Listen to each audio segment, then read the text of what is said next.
Gədəbəydə onu tanımayan yoxdur. Lap uzaq məsafədən onu görmək, tanımaq olur. Çünkisini Nicat Abdullayevin sujetindən biləcəksiniz.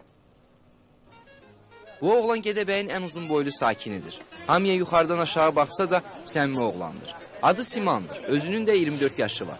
Gədəbəyin Kiçik Qaramurad kəndində yaşayır. Siman deyir ki, gününü əsasən rayonun mərkəzində keçirir, taksiçilik edir. Yaşadığı kənddə heç kim ona qəribə baxmır. Amma rayonun mərkəzində Simanın yeri görənlər təəccüblərini gizlədə bilmirlər.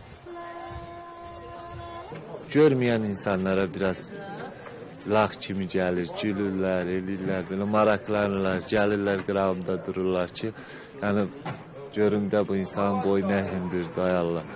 Belə sözləri olur. Simanın boyu 2 metr 10 santimetrdir. Где-то на белом свете, там, где всегда мороз, трутся спиной медведи, а земную ось мимо плывут столетия, спят подо льдом моря, трутся обоз медведи, вертится земля.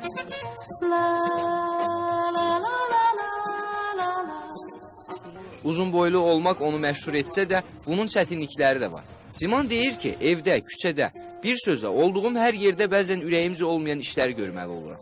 Məsələn, evdə pərdə asmaq lazımdırsa, mütləq məni gözləyirlər. Siman mağazinə girərkən də əziyyət çəkir.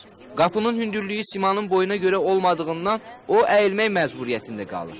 Amma deyir ki, bu vaxta qədər heç kimin qabağında əyilməyib. Allahın verdiyi boy buxunu və əlinin zəhməti ilə ailəsini dolandırır. Nicat Abdullayev, Samir Qarayev, Gədəbəy.